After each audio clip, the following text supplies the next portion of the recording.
Basically, it's been something even more fundamental than that, because we've changed our whole approach to ministry and the part that prayer plays in it.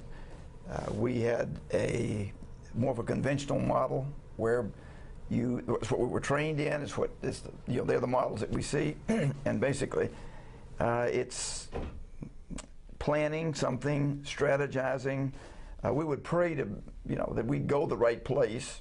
And then after we came up with something, we would pray that God would bless it. But I went through a process of reevaluating that, because after a year or maybe less, we would get the best practices that we could find, and we would come back, implement them in our church, and then we would, in a year or so, we'd be still trying to breathe life into them. Mm-hmm. We'd go back to the church we got them from, and they weren't working there either. And so I came to the point where I said, God, I'm tired of coming up with plans and asking you to bless them. Mm-hmm. So I think I'm going to resign from that position. So rather than me having plans and asking you to bless and help, why don't you just tell me what you have and what you want, and I'll help you. And so we switched the whole thing around, and took an enormous load off of me. And a big part of it was prayer, because prayer used to be something we just do, mm-hmm. bless what we're doing, and we hoped it was the right thing. And now we are praying along the way, and we're praying a lot more. We're listening to God, and but following Him one step at a time. We're not getting along, this long-range strategic thing. We're just saying, okay, God, what do you have next for us? So, and then we take our people on the journey God's taking us on. Mm. That's cool. I think probably I was deeply impacted 4 or 5 years ago when I watched the DVD by Jim Cymbala, When God's People Pray. Mm-hmm.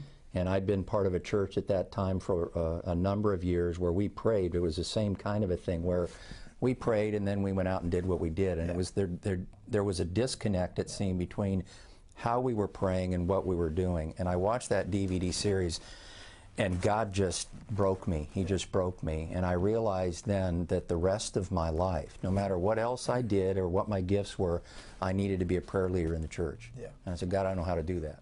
Yeah. I mean, I know how to pray, but I don't know how to be out a prayer leader. And then about 13 months ago, I became the senior pastor at Grace.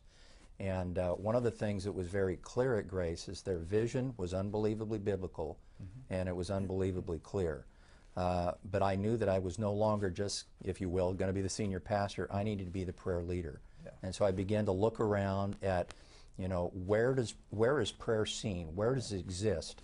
And where it didn't exist, I felt that that was the role that God gave me to come and to initiate it. So starting with the elders, yeah. And then the pastors, and then key leadership. Mm-hmm. And then at our weekend services, I felt like if we're not praying in our weekend services, how can we really say that we're a church of prayer? Yeah. And so begin to do that and call the church out for times of prayer. And people were saying, we've never done anything like this. But the thing that was so cool, Woody, is that they were ready for it. They were thirsty for something that only God can do. When I came up, I told them, I says, I want to pray like crazy and see God do amazing things, so that anybody that looks at it will know it hasn't been us, because we're just not that hot. And we began to pray that way, and over the last year we have seen the fruit, beginning to see the fruit, yeah. of crying out to God. Well, this year we'll have in the history of the church, I'm told we'll have the record number of baptisms that the church has known in the last 55 years. Yeah.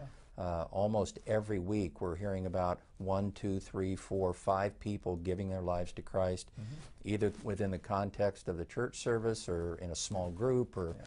like last week we had a clockmaker that shared Christ with a customer, and they received Christ in his clock shop. Yeah. And so stuff like that. And I think one of the things that I think is so encouraging to the entire leadership of the church is there's this growing anticipation and expectation, like, what's God going to do now? Yeah.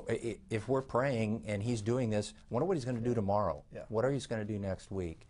And so my role is to continue to cultivate my own prayer life so that I lead effectively. Mm-hmm. I mean, that's for me one of the key things about being here at the 6-4 is being with guys like you that in really in a lot of ways are ahead of me, that I can learn from both the good, the bad, and the ugly, so that I can, you know, chart a really good course. So what's happened in the last 13 months, this vision that was on paper is now becoming sight.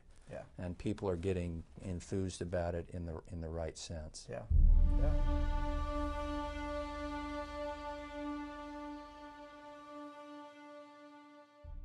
Well, I think for me, it's obviously been seeing the fruit of prayer. I mean, praying and then actually, you know, it's sometimes being so surprised that God actually answers and listens. I mean, and then to see the congregation own it. You know, individuals and then small groups and stuff like that just say, man, this is the best thing. This is what we're supposed to do. And then it's been really cool the last number of months to see different ones, guys, gals, couples rise up and actually become leaders in that type of thing. And, you know, I think for me what's been so rewarding is that when we make prayer first, my job seems like it's a lot easier. Yeah. And I work hard, but the pressure is off. In a sense, it's like we're laying that on God's shoulders, and then we just go about and do the things that we do. So I think for me, seeing people own it, seeing the fruit of that, and just having a sense that we're keeping it simple, you know, and doing the things that really please the heart of God, which is why we do what we do anyway. Yeah, the same would be true for us. Part of it for me is just freedom, because basically backing off from doing something only God can do. And he takes that. So the freedom not to have to be ultimately responsible for what's happening. Because before it was our plan, God help us do it. And one of the problems with that was, for me, I never really knew, once we had planned it and strategized, I didn't know whether it was God's plan or our plan. And so this one, you know, this approach gives us a lot more freedom. And another thing for us is, you know, that God has, he's giving us his very best. That is, before, you know, a danger was that we would just be doing something that was good. When I was a 3-year-old, I used to try to do things I'd see my dad doing. You know, I'd take the hammer and I'd take the nail and I'd try to put something together. And he would say, "Do you want me to help you?" And I'd say, "No, I can do it. I can do it myself." And then finally I would get frustrated or just couldn't do it. And so I would ask him to help me. And then he would take it and make something amazing out of it. And before we began to pray and before we were reoriented to God this way, we had a lot of, you know, God let us do some things, but they weren't the very best things. And I've used an Old Testament example of, like, I had a number of Ishmaels.